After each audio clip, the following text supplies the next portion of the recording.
Hey guys, welcome back to the Wood and Metal Workshop. I got a little more garage sale stuff here and a little story for today. Bosch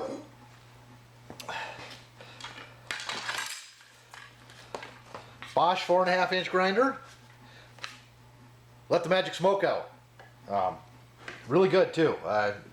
We had some flames shooting out of it. So this one's toast. Going to take it apart and see exactly what failed. I'm guessing it's the windings on the motor.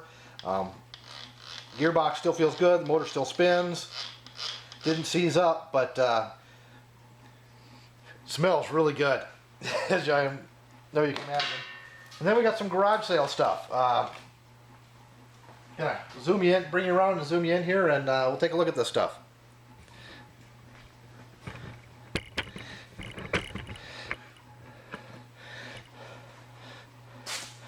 I didn't pay list on any of this stuff. As usual, I just made a big pile, actually a couple of boxes worth, and he kind of added it up, and then we kind of dickered back and forth a little bit, and my wife got some stuff too, and ended up at $200 for everything. My share of it was about $125, so we'll just go through this real quick. I'm gonna go grab one more thing that I got. Okay, twisted poly rope. Working load 420 pounds. So half inch, 300 feet, paid $2 for it.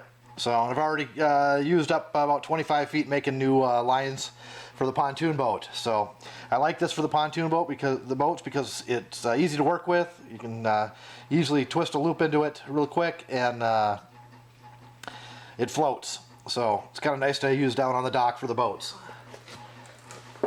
Set that one out of the way. Got a little salesman sample anvil here. They had it priced at $25.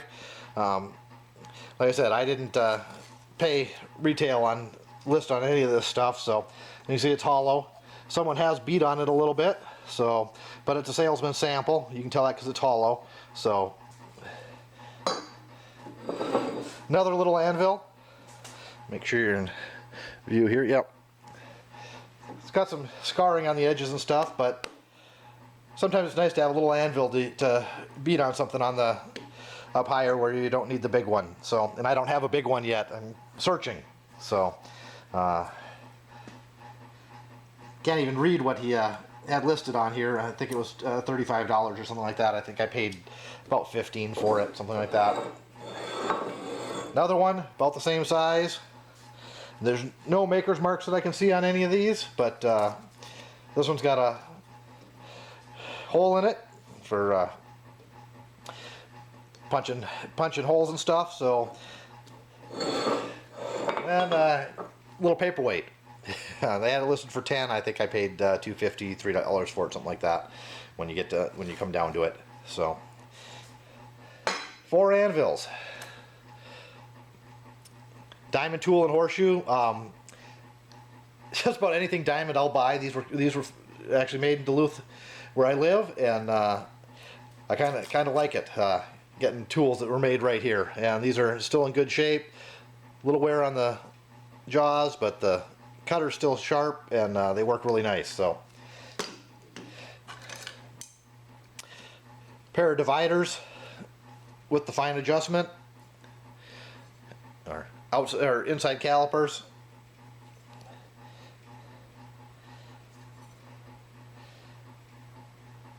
No maker's mark on those, but can always use them. So, and let's see.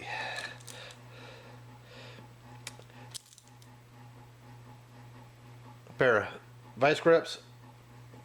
These are Irwins, so they're not as good as the old Petersons, but they were cheap. So, little machinist clamp. Seems to be a little frozen up. Oh, there we go. These always come in handy. So,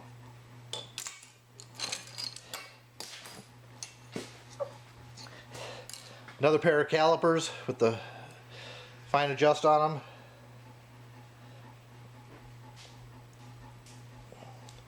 Can't quite read the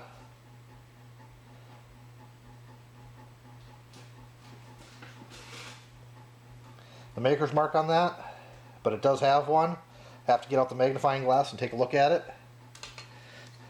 Here's another set of outside spring calipers with the adjust on it. Once again, I do not see a maker's mark, but that'll get cleaned up and maybe we'll find it then. Diamond tool and horseshoe chain wrench in good shape. Once again, made right here in Duluth. Little set of angle vice grips. These ones are actually Peterson's, made in DeWitt, Nebraska. Another set of calipers, kind of rusty. I'll have to clean those up and see if I can find a maker's mark on those.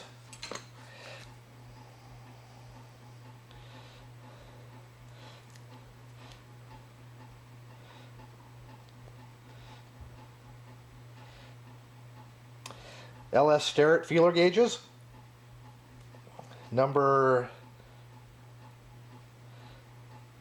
72. So you can always use an extra set of feeler gauges.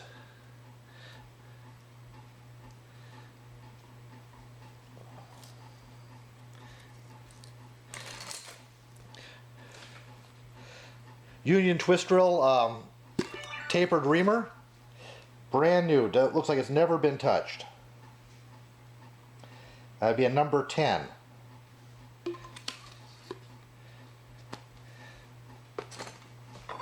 Got another tapered reamer here. This one's been roached on pretty good, but still sharp up here. So if you're working down here or working up here, you're good. If you're working right there, it looks like somebody got into some really hard stuff right there.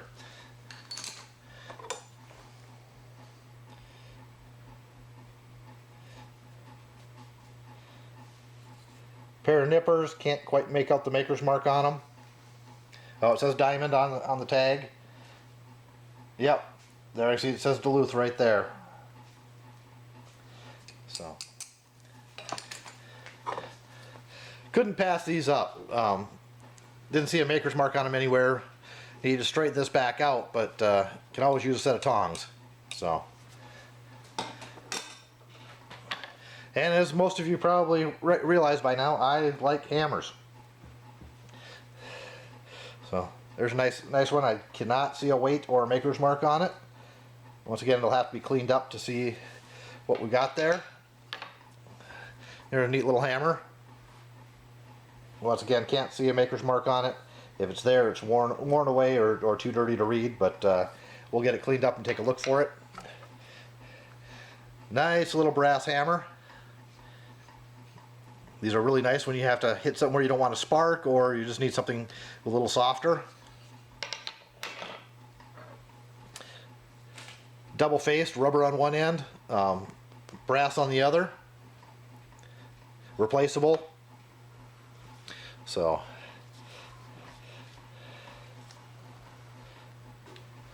this is a Husky made in Milwaukee, Wisconsin. Got the patent number on there. Here's a newer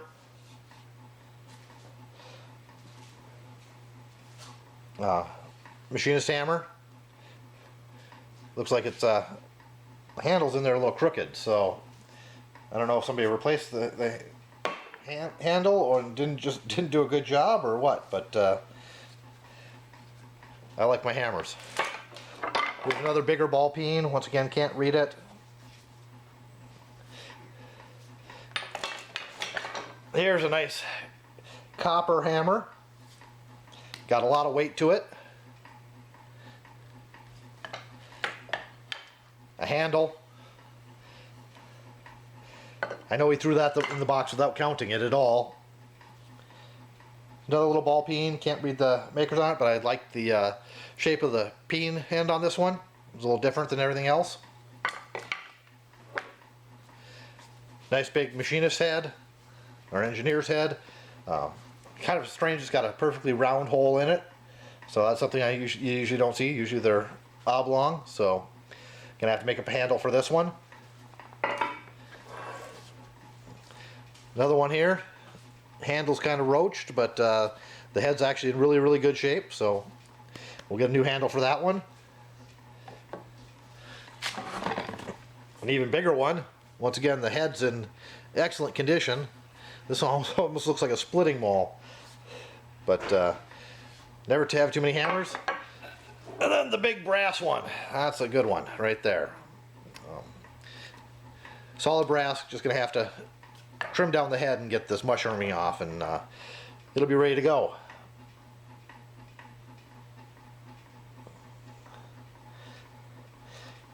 Okay, the maker's mark's kind of flattened out here. I can't really read it, so I'm gonna have to look for it. But it's got a 6 on it. I think that's 6 pounds, and that'd be about right. Something I just grabbed off the shelf. Saw it sitting there. Can with a little bit of smokeless powder in it. Never know when you need some of this. I've been watching The King of Random, and my son wants to dive into some of his rocket, build one of his rockets. We'll probably do a video on that. And to make the motors, you need some black powder for the to get rid of the eject the chute. Got a few more things here. Make sure we get in view here. There's a box of random sockets and stuff. Flat wire brush. I like to put a screen door handle or something on these, so you can hold it like this and use it on hot metal or just general cleaning. Little 3/8 Proto breaker bar. A couple of no-name ratchets. We got some Craftsman sockets, and there's some other brands of sockets in here. And since I've got 3 kids, collecting sockets like this when you can get a good deal on them makes it nice to build up sets for them as well. So, and they're good older USA made stuff. Here's an SK 9/16 deep 12 point. So you can never pass up a box that has a majority of American sockets in it. That's for sure. So that's the garage sale gold for this week. Normally I don't hit twice that soon together, but my wife happened to stop at this sale and called me up and said, they got a lot of tools and stuff, you got to come check them out. I passed on a lot of hammers, passed on a lot of good American made files, and a lot of stuff that I just passed on because I had enough. I could have probably gotten 3 times as much out of that one sale. And I did plan on going back on Sunday. It was an estate sale, and Sunday that was 50% off, and anything over $100 was bid on. And I drove past at about 11 o'clock in the morning, about an hour after they opened, and the line was to the end of the block. And I said, you know what? I was in there Friday, the first day, and I got everything I needed. I didn't need to go back and bid on any more stuff. My wife, there were a couple of bookshelves that my wife wanted if they were still there, but I wasn't going to wait in line for it. I just don't do that. I think it's a waste of time. Usually if there's a line, you're not going to get any good stuff anyways. Like I said, I got there on Friday, and I got what I feel is the good stuff. So we'll catch you in the next video. Have a great night.